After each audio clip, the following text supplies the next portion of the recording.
አሁን ደግሜ ልጠይቅህ ለመጨረሻ ጊዜ ከኔና ከልዕልት ማንን ትመርጣለህ? ቆይ ምንድነው ሁሉ ማሰብ? ወሰንና ተገላገል። እሺ በቃ ቢያንስ እንዳስብ እንኳን ትንሽ ጊዜ ስጪኝ። የምን ጊዜ ነው የምሰጥህ? ሁሉንም ነገር በደንብ አስቤበት ነው መወሰን የምፈልገው። እሺ ጊዜ እሰጥሃለሁ። እስከ ጠዋት ድረስ ሁሉንም ነገር አስበህ አሳውቀኝ። እሺ እና ታዲያ ለምንድን ነው ልዕልት ጋር መደወል የፈለጋችሁት? በጣም አፍቃራለች። እንድትመጣ ነው እንጠይቃት። ምን ነው ትንሽ ያሽቃበጣቸው መሰላችሁ? ርብቃ ተይ እንጂ እንደዚህ አትበያቸው። ሰውን ናፍቆ መጠየቅ ትልቅ ነገር ነው። አባዬ እስተን እንደምናት። ቆይ ምን ብታስነካቸው ነው እንደዚህ ሊወድሽ ይቻሉት? ምን አስነካቸዋለሁ ብለህ ነው ብሩኬ? በሰላም አይደለም እንደዚህ ወደዱሽ እንዴ? ላንቺ ያላቸው ፍቅር እኮ በጣም ነው የሚለየው። ምናልባት እኔ ስለወደድኳቸው ይሆናል እነሱም ይወደዱ። ብሩኬ አጣብቂ ችግር ውስጥ ገብቷል። ርብቃ ወይ እኔን ወይ ልዕልት ምረጥ ብላ ጭንቀት ውስጥ ከተዋለች። አንቺን አውቀሽ ማለት ነው እንዴት እኔ ልታፈቅሪ ትችያለሽ? እኔ ማለት እኮ ወንድምሽ ማለት ነኝ። እንዴት ሳስብሽ ብሏታል። ምን ማድረግ እንዳለበትም ግራ ገብቶታል።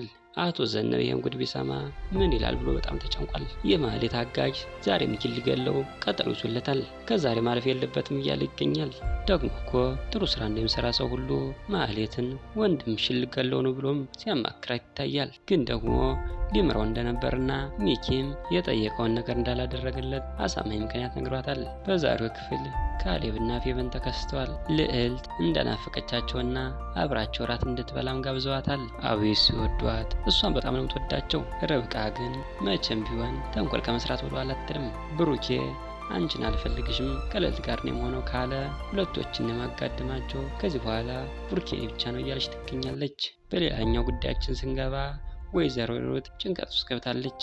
ሚኪ እንደዚህ ሲዝትብ የነበረ ስለኔ ምን አውቆ ነው? ትርሲት ስለኔ ሁሉ ነገር ነገረው ከሆነ አለቀልኝ። ስለዚህ ሳይቀድሜ መቅደም አለብኝ ብላለች። ልዕልት የካሌብና የፌቨን ግብዣ ተቀብላ አብራችሁ ራት ልበላ ነው። ይሄ ነገር ደግሞ ርብቃን አልተመቻትም። እሰራላታለሁም ብላለች። ልዕልት በዚህ አጋጣሚ ቡርኬንም አገኘዋለሁ ብላ ደስ ብሏታል። በስተመጨረሻም ልዕልት ከነ ቡርኬ ቤት ደርሳለች። በነገራችን ላይ ወይዘሮ ሂሩትም ልዕልትን በጣም ነው የምትወዳት። ርብቃ ልዕልትን ስታያት ቡርኬን አልለቀውም ብላለች። የምትወስድባት ነበር የመሰላት። ልቀበላትም ሲላት ምን እሷ እግር አላት አይደል እንዴ ራሷ አትመጣም ብላ አስቀምጠዋለች። ብሩኬም እየደበረውም ቢሆን ሳይቀበላት ቀርቷል። ልዕልት ባለፈው ርቅ የመታቻት ፊቷ አሁንም በልዞ ነበር። ምን ሆነሽ ነው ፊትሽን ሲሏት አቶ ዘነበ እብድ መጥቶኝ ነው መቼስ እብድ እረፍ ይባል ነገር ብላ ርብቃን ባሽሙር ሰድባታለች። ግን ልጅቱ የምትሰማ ሰው አይነት አይደለችም። ምግቡ ላይ አብራ ቀርባ ብሩኬን በግድ አጉርሰ እያለች ልዕልትና ልጆቹን ለማስቀናት ሞክር ነበር። ያ ነገር ግን የተሳካለት ይመስለኛል። ፌቨንና ልዕልት በጣም ተናደው ሲያዩአቸው ነበር። በመጨረሻም ብሩኬን ልዕልት ስለ ርብቃ ጠይቀዋለች። ብሩኬም ሙሉ በሙሉ ካንቺ እንድርቅ ነው የምትፈልገው፣ ያለበዚያ ከዚህ ቤት ለቅቄ እወጣለሁ፣ ነገ ጧት ውሳኔ ያሳውቀኝ ብላኛለች ብሏል። ልዕልትም በበኩሏ ውሳኔውን ለማወቅ እንደምትፈልግ ጠይቀዋለች።